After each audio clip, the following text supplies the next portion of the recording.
होती है जहाँ एनाबेल मूवी एंड हुई थी। एक बच्चे की मदर एक डॉल परचेज करके अपनी बेटी को गिफ्ट करती है क्योंकि उसकी बेटी को डॉल्स बहुत ज्यादा पसंद थी। लेकिन बहुत जल्द वो इस डॉल को एड और लॉरेन के हवाले कर देती है क्योंकि इस डॉल यानी एनाबेल डॉल में बहुत ज्यादा एविल पावर्स थी और वो इन पावर्स का यूज करके उस बच्ची को पोजेस करने की कोशिश कर रही थी। एड और लॉरेन एनाबेल डॉल को लेकर अपने घर के लिए चल पड़ते हैं, लेकिन रास्ते में एक एक्सीडेंट होने की वजह से उन्हें एक दूसरे रास्ते से अपने घर के लिए जाना पड़ता है। रास्ते में वो लोग एक कब्रिस्तान के बाहर रुकते हैं क्योंकि उनकी कार खराब हो गई थी और एड कार को ठीक कर रहे थे। इसी दौरान लॉरेन को कार की पिछली सीट पर एक लड़के की सॉल नजर आती है और ये वही लड़की थी जिसकी कुछ देर पहले कार एक्सीडेंट में मौत हो गई थी। उस लड़के की सॉल लॉरेन को कहती है आई लाइक योर डॉल। इसके अलावा लॉरेन को वहाँ पर बहुत ज्यादा स्पिरिट्स नजर आती है और वो सारी स्पिरिट्स उस कब्रिस्तान से ही आई थी। उनमें से एक स्पिरिट एड को सड़क के बिल्कुल बीच में धक्का देती है ताकि सामने से आने वाले ट्रक के नीचे आकर एड की मौत हो जाए, लेकिन एड किसी तरह खुद को बचा लेते हैं और यहाँ पर एड और लॉरेन समझ जाते हैं कि ये सब कुछ एनाबेल डॉल कर रही है और इसीलिए वो लोग बगैर कोई देरी के उस डॉल को लेकर अपने घर आ जाते हैं। एनाबेल डॉल को घर लाते ही वो लोग उसे अपने म्यूजियम में लेकर जाते हैं जहाँ पर उन्होंने अपनी केसेस से जुड़ी हुई बाकी चीजें भी रखी थी और वो सारी चीजें किसी तरह की डेमन और एविल पावर्स की मालिक थी। एनाबेल डॉल को वो लोग एक चेयर पर रखते हैं और एनाबेल डॉल की वहाँ मौजूदगी से अजीबोगरीब होने लगता है, जैसे कि घड़ी का उल्टा चलना और बाकी चीजों के मूवमेंट, जो कि काफी अजीब था। और इसीलिए वो लोग एनाबेल डॉल को एक फादर से ब्लेस्ड करवाते हैं और उसे एक शीशे के बॉक्स में बंद कर देते हैं जो कि चर्च से मंगवाया था। यहाँ पर हमें एनाबेल डॉल की पावर का पता चलता है, यानी वो हर तरह की स्पिरिट्स, चाहे वो अच्छी हो या बुरी, उन्हें अपनी तरफ अट्रैक्ट करती है और उनसे अपने विक्टिम पर अटैक करवाती है। इसके बाद हमें एक साल बाद का सीन दिखाया जाता है जहाँ एड और लॉरेन की बेटी जोडी दिखाई जाती है जो कि अपना ब्रेकफास्ट लेते हुए न्यूज़पेपर में एक न्यूज देख रही थी। उस न्यूज में एड और लॉरेन के बारे में बताया गया था। लोग उनके बारे में कह रहे थे कि ये लोग फेक हैं और वो पैसों के लालच में डेमन फोर्सेस से लड़ने का ड्रामा करते हैं। और यहाँ पर एक क्वेश्चन भी पूछा गया था कि क्या ये हीरोज हैं या फिर हॉक्स। स्कूल में भी जूडी को बाकी बच्चे उसके पेरेंट्स को लेकर काफी परेशान करती थी और यही वजह है कि जूडी का कोई भी क्लोज फ्रेंड नहीं था। नेक्स्ट मॉर्निंग एड और लॉरेन को किसी केस के सिलसिले में आउट ऑफ सिटी जाना था और वो लोग मैरी नाम की एक लड़की को जूडी की केयर टेकर के तौर पर अपॉइंट करते हैं। मैरी जूडी को स्कूल में ड्रॉप करती है और जूडी को स्कूल में एक फादर की सॉल नजर आती है जो कि कॉन्टिन्यूसली उसे ही देख रहा था और वो सॉल जूडी को फॉलो भी कर रहा था। और यहाँ पर हमें ये पता चलता है कि जूडी को वो स्पिरिट इसलिए नजर आ रही थी क्योंकि उसके पास उसके मदर की तरह पावर थी जो कि स्पिरिट्स को देख सकती थी, उन्हें महसूस कर सकती थी। इसके बाद हम मैरी को उसकी फ्रेंड डैनियला के साथ सुपरमार्केट में देखते हैं क्योंकि जूडी की बर्थडे थी और केक बनाने के लिए उसे इंग्रेडिएंट्स चाहिए थे। शॉपकीपर और मैरी एक दूसरे को लाइक करते थे। इन लोगों की कन्वर्सेशन के दौरान हमें ये पता चलता है कि डैनियला किसी वजह से एड और लॉरेन के घर जाने में काफी इंटरेस्टेड थी। मैरी जब जूडी को स्कूल में पिक करने जाती है तब वो लोग वहाँ पर उस फादर के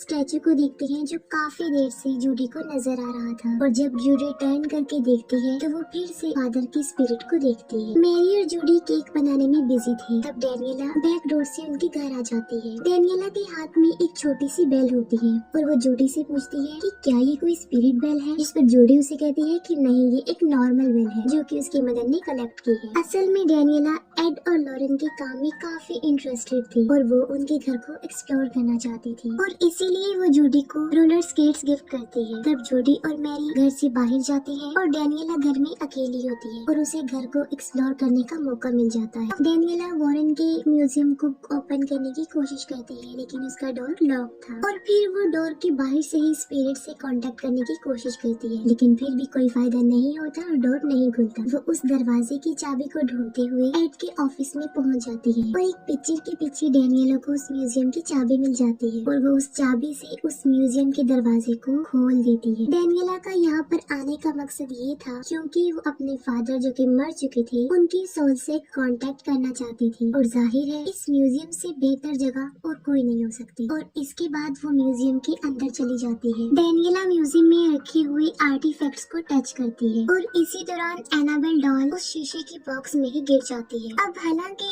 उस ग्लास बॉक्स पर वार्निंग लिखा था, लेकिन इसके बावजूद डेनियला ग्लास बॉक्स का दरवाजा खोल देती है। बस ऐसा होते ही जूडी का बर्थडे केक जलने की वजह से फायर अलार्म एक्टिव हो जाते हैं और डेनियला ग्लास बॉक्स को लॉक किए बगैर ही वहाँ से भाग जाती है। यहाँ पर हमें इस बात का अंदाजा हो जाता है कि एनाबेल डॉल जो कि अब बिल्कुल आजाद हो चुकी थी और वो अपने इविल पावर्स का यूज करके अब कुछ भी कर सकती है। और तभी डोरबेल बजती है। मैरी जब दरवाजे के हॉल से देखती है तो बाहर कोई भी नहीं होता, जिस पर वो काफी हैरान हो जाती है। लेकिन मैरी दरवाजा खोल देती है और वहाँ पर उसे एक बच्ची नजर आती है जो उसे कहती है कि उसने एनाबेल डॉल से खेलना है। और फिर तभी अचानक से वो बच्ची वहाँ से गायब हो जाती है, जो कि जाहिर है हैरान कर देने वाला मंजर तो था ही। डेनियला को अपने फादर की सॉल नजर आती है और वो उन्हें फॉलो करते हुए घर के अंदर चली जाती है। जूडी भी डेनियला को फॉलो करते हुए घर के अंदर चली जाती है, जहाँ जूडी को एक रूम में एनाबेल डॉल एक चेयर पर बैठी हुई नजर आती है और वहाँ पर अजीबोगरीब होने लगता है। और बेड के नीचे जूडी को एक नोट मिलता है जिस पर लिखा होता है मिस मी और साथ में क्वेश्चन मार्क। और वहीं पर जूडी को एक शैडो चलता हुआ नजर आता है और तभी अचानक से द ब्राइड जूडी के सामने आ जाती है और एक चाकू लेकर जूडी पर अटैक करने लगती है। जूडी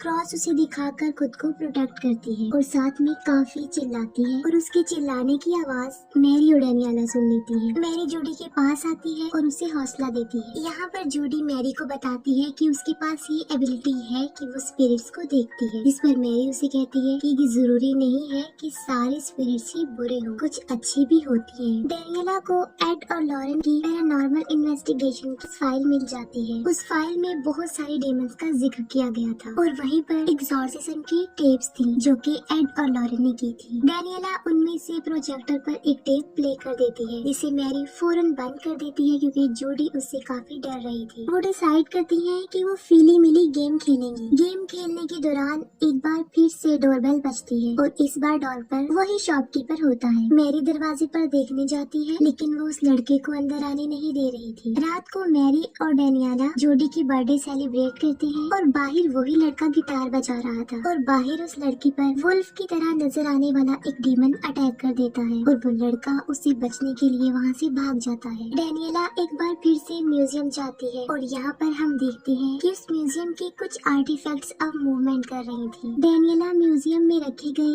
एक ब्रेसलेट की मदद से अपने फादर की सोल को बुलाने की कोशिश करती है और वो इसमें कामयाब हो जाती है और वो अपने फादर की सोल को एक मिरर में अपने पीछे देखती है तो अचानक से एक डीमन बनकर उस पर चिल्लाते हैं। डेनियला वहाँ से भागने की कोशिश करती है, लेकिन अब वो अंदर ही बंद हो गई थी क्योंकि वो दरवाजा नहीं खुल रहा था। और यहाँ पर हमें ये पता चलता है कि वो उसके फादर की सोल नहीं थी बल्कि कोई डीमन सोल थी। इसके बाद दूध से भरा हुआ ग्लास टेबल पर अपने आप ही मूव करता हुआ नीचे गिर जाता है और तभी टेप रिकॉर्डर भी अपने आप बजने लगता है और तभी हम एनाबेल डॉल को जूडी के साथ देखते हैं। म्यूजियम में डेनियला एक टीवी को देखती है जो कि इस बात को इंडिकेट कर रहा था कि नेक्स्ट डेनियला किस डायरेक्शन में देखेगी। मैरी को घर में बहुत सारे कॉइन्स मिलते हैं और तभी अचानक से उसे वहाँ पर एक डीमन नजर आता है जो कि कॉइन्स डीमन था और वो मैरी पर अटैक करके उसे इधर उधर घसीटता है। लेकिन इससे पहले कि वो मैरी को जान से मार डालता, मैरी एक लाइट ऑन करके जूडी के रूम की तरफ भाग जाती है। जूडी को अपने रूम में अपने ब्लैंकेट में एनाबेल डॉल नजर आती है और तभी हम एनाबेल डॉल को रोटेटिंग लाइट के शैडो में देखते हैं जो कि बहुत सारे डीमंस में बदलती जाती है और एंड में एक बहुत खतरनाक डीमन में तब्दील हो जाती है और जूडी पर अटैक कर देती है। लेकिन बिल्कुल ठीक वक्त पर मैरी दरवाजा खोलकर जूडी को बचा लेती है। मैरी एड और लॉरेन को कांटेक्ट करने की कोशिश करती है, लेकिन दूसरी तरफ लॉरेन की आवाज में कोई डीमन बोल रहा था। डीमन कहता है कि वो एनाबेल से बात करना चाहती है और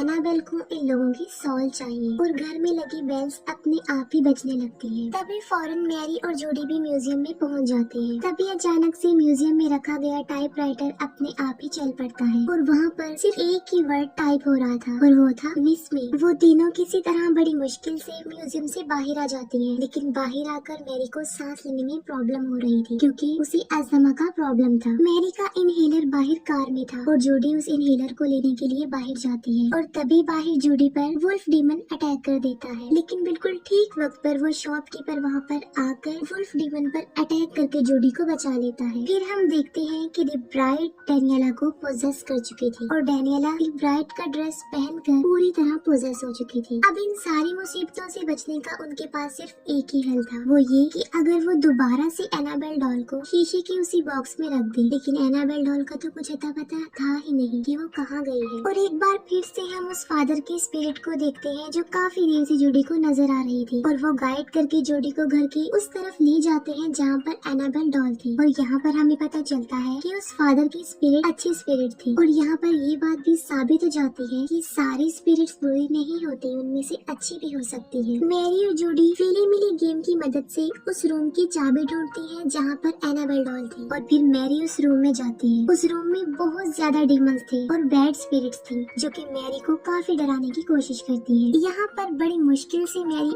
एनाबेल डॉल को लेकर रूम से बाहर फेंकती है और जूडी एनाबेल डॉल को उठाकर वापस उस बॉक्स में रखने के लिए भागती है। लेकिन रास्ते में पोसेस डेनियला जूडी पर अटैक कर देती है। मैरी और जूडी डेनियला का मुकाबला करती है और जूडी अपने पेरेंट्स के थ्रू की गई एग्जॉर्सिज्म की वीडियो प्रोजेक्टर पर प्ले कर देती है। इस वीडियो को देखकर डेनियला का भी एग्जॉर्सिज्म हो जाता है और अब वो दी ब्राइड के कब्जे से आजाद हो चुकी थी। अब ये तीनों लड़कियां म्यूजियम में जाकर एनाबेल डॉल को ग्लास बॉक्स में रखने की कोशिश करती हैं, जहाँ पर बहुत सारे डीमन उनकी कोशिश को नाकाम बनाने की काफी कोशिश करती है। तब जूडी एक क्रॉस की मदद से उन डीमंस को दूर भगा रही थी और डेनियला एनाबेल डॉल को ग्लास बॉक्स में रखने में कामयाब हो जाते हैं और ऐसा होते ही सब कुछ नॉर्मल हो जाता है। और तभी वहाँ पर वो शॉपकीपर भी आ जाता है। जूडी बचाती है कि बाहर डीमन से इस लड़की ने ही उसे बचाया था, जिस पर मैरी काफी खुश हो जाती है। ये चारों लोग रात को वहीं पर टाइम स्पेंड करते हैं और सुबह होते ही एड और लॉरेन भी वहाँ पर आ जाते हैं। जूडी उन सारे इंसिडेंट्स को अपने पेरेंट्स को बता देती है जो उनके साथ हुए और वो दोनों अपनी बेटी को रिलैक्स करते हैं। वो लोग जूडी का बर्थडे सेलिब्रेट करते हैं, सब कुछ हैप्पी और नॉर्मल हो जाता है और यहीं पर इस मूवी की हैप्पी एंडिंग हो जाती है। मूवी की लास्ट सीन में हमें पता चलता है कि डेनियला अपने फादर से कांटेक्ट करने की इसीलिए कोशिश कर रही थी क्योंकि वो अपने फादर की एक्सीडेंट में मौत की वजह खुद को समझती है। इस पर लॉरेन उसे बताती है कि उन लोगों ने उसके फादर की सोल से कांटेक्ट किया था, जिसमें उन्हें पता चला है कि डेनियला का उस एक्सीडेंट में कोई कसूर नहीं था, वो बेकसूर है और उसके फादर को उस पर प्राउड है। और यहीं पर ये मूवी एंड हो जाती है।